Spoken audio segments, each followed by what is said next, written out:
মসজিদের ওই পালকি খানা আসবে সবার কাছে সবার জানা, মসজিদের ওই পালকি খানা আসবে সবার কাছে সবার জানা।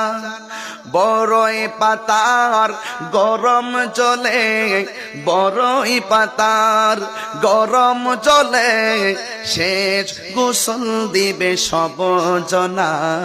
গোসল শেষে সাদা কাফনে চির বিদায় দিবে সব জনা। বলো গোসল শেষে সাদা কাফনে চির বিদায় দিবে সব জনা। বলো মৃত্যুর যন্ত্রণায় এত কঠিন সইতে আমি পারিব না। ও গো দয়াময় হে